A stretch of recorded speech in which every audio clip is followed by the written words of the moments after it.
இயேசு கிறிஸ்துவின் பரிசுத்த நாமத்தில் உங்களை அன்போடு வாழ்த்துகின்றேன். கிறிஸ்துவுக்குள் மிகவும் பிரியமான தேவஜனமே, நாம் ஒவ்வொரு நாளாய் கேட்கிற இந்த ஆலோசனைகள் நம்முடைய ஆவிக்குறியில் நாம் கடைபிடிக்கின்ற பொழுது வருகின்ற ஆபத்துக்களிலிருந்து நம்மை நாம் தற்காத்து கொள்வதற்காக தேவன் நமக்கு கொடுக்கிற நல்ல ஆலோசனைகள்.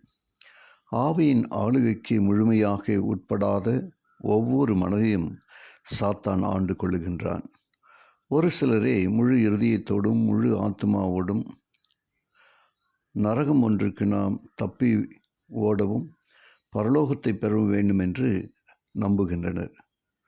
இடைவிடாமல் ஜெபம் பண்ணுங்கள் என்று 1 தெசலோனிக்கேயர் 5:17 நாம் வாசிப்பது போல, இடைவிடாமல் விசுவாசத்தினாலே ஊக்கமாக ஏறெடுக்கப்படும் பிரார்த்தனையானது சாத்தானின் மிக பயங்கர தாக்குதல்களை நாம் எதிர்த்து நிற்கத்தக்கதாக வெளிச்சத்தையும் பலத்தையும் நமக்கு அருளுகின்றது.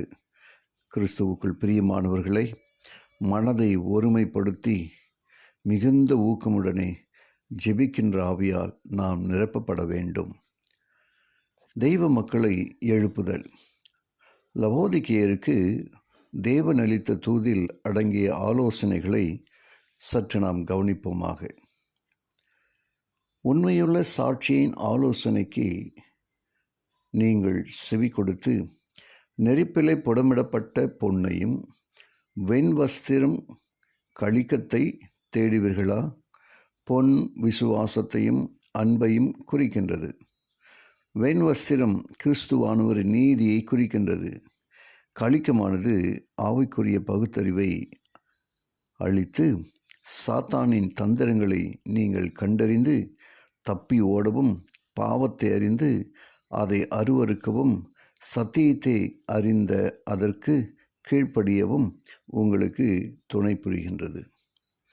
அநேகர் தங்கள் காரியங்களில் தெய்வ ஒப்புதலை பெற வேண்டியதாக இருப்பதை விரும்பவில்லை.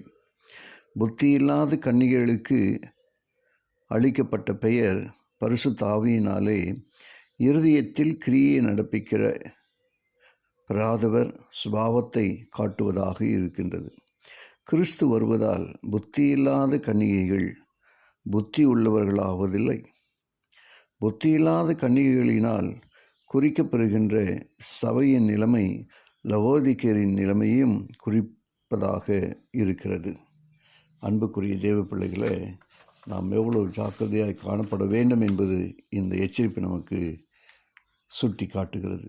லவோதிக்கேயருக்கு அளிக்கப்பெற்ற சாட்சியானது இந்த நாட்களில் வாழும் தேவ மக்களுக்கு பொருந்துகின்றது.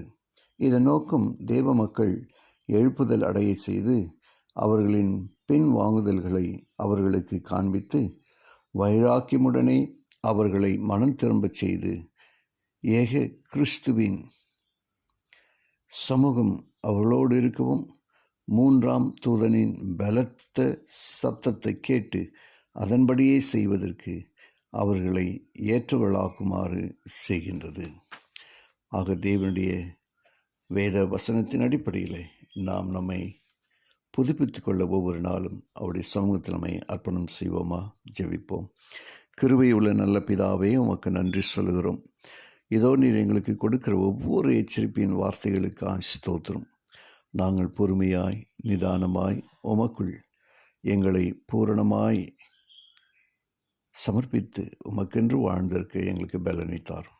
இயேசுவின் வழியாக ஜெபிக்கிறேன் நல்ல பிதாவே. ஆமேன்.